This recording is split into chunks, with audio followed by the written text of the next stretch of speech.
What's up, fifth grade? Happy e-learning snow day. Hope you're getting outside and playing in the snow and having a great time. And if you get some time to do some technology, fantastic. But don't feel like you have to complete this entire lesson. But maybe you can show your folks some of the cool computer science stuff that you've been doing in technology. And obviously we can't bring these STEM kits home, but we can do some Code.org. And so if you've forgotten how to access Code.org, sorry, my dogs are crazy, Sammy and Jovi. Hope you can hear me. If you've forgotten how to access your account, I have a video that explains how to do it so you can get into your account and do some Code.org, and you'll be able to complete one lesson, 2 lessons if you really want to be a rock star. But work a little bit and enjoy the lesson. It's a good one. Happy snow day, boys and girls. So let's do a little remembering on how to access Code.org since it's been a little bit of time. Okay, so the first thing that we do is we go to Rapid Identity, and we have to remember what our username and password, what our password is rather, through Code.org. And we made in Google Drive a special folder. We called it fifth grade folder, fifth grade technology rather. It's in your Google Drive. And in the Google Drive, it's the fifth grade tech folder is what it's called. We had a passwords document right in there. And so Jovi is my dog, and he right now is chilling out on the couch. I don't know if you can see. But so his username, his password rather, is stood_have. So I'm going to copy that. And I'm going to remember that that is the password. To access the coding program, we go to Canvas.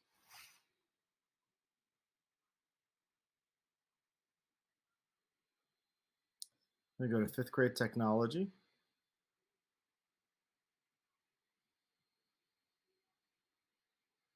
And we scroll down until we find our class. So if I'm in Mrs. Kreider's class, I would click on Kreider.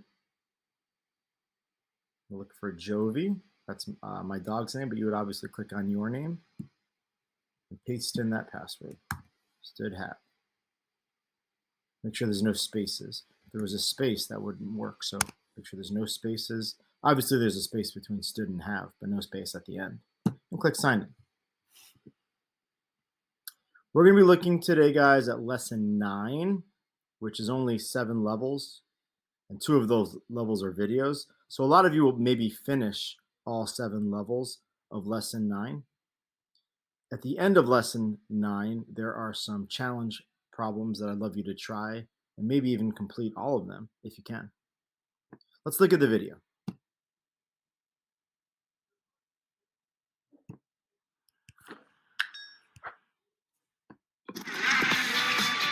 You wouldn't even qualify for the race if you don't have people that are proficient in computer sciences because of how much data the cars collect and the necessity to be able to have people that can write programs to figure out how you can continue to build performance. In these puzzles, you'll be an artist that uses a pencil to draw different shapes, so wherever your artist goes, it will draw a line behind them. To move around the canvas, you'll use the Move Forward block. Here, the Move Forward block says move forward by 100 pixels. When we hit run, what happens? The artist moves forward a certain amount, and that amount is 100 pixels. Pixels are basically very tiny squares on your computer screen. The other block we have in this puzzle says turn right by 90 degrees. And when we drag that out, that makes our artist turn a certain amount. So you can play around with how far you want the artist to turn. This is a 90-degree turn. And this is a 120-degree turn. And remember, you can change these values by clicking the arrows next to the numbers for pixels and degrees. Enjoy drawing with your artist.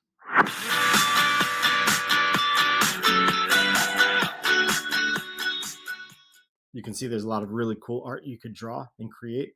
Remember to scroll down until you see the continue button, and when you click on it, the level 1 turns green. Now we're on level 2. Level 2 is really fun because there's nothing you have to get correct. You just get to experiment with level 2. So no matter what you put in, it's going to be considered correct. Here it says, hi, I'm an artist. You can write code to make me draw almost anything. Play with the blocks in the toolbox to see what they do. Okay. So let's say I wanted to, I don't know, make a square. Maybe I would move forward by 100. Let's start by picking a color. Let's make it red. No, let's make it a random color. Random color. So I'm going to move forward by 100. That would take me over here. Then I'm going to turn right by 90 degrees. If I repeated that 4 times, I would get a square, I think, right? Forward, right, forward, right, forward, right. Let's see how it looks. Every time it's a random color. But what if after I do my square, I turn left and jump forward, and then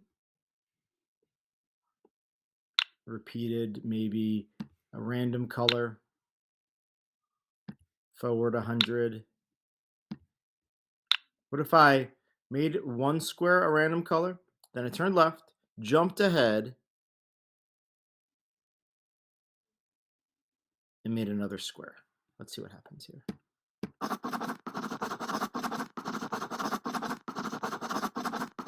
That's what jumping does. So now I've got 2 squares. So the jumping feature, you can jump forward or backwards. You can adjust the degrees, but I want you guys to experiment a little bit with what you could create here in level 2 using some of these different tools. When you're done with that, you just click finish and continue. And keep going through lesson 9. Now, lesson 9 has eventually some that you have to actually get correct, and go through one level at a time. When you do get to the lesson extras, oh, looks like there's no lesson extras. I thought there were. Oh, here we go. Level 7, there's challenge problems. Try to do as many of these as you can, if not all of them. And when you're done, you can go down and begin lesson 10. Awesome. Help each other out, boys and girls. Have fun, be creative, and happy coding.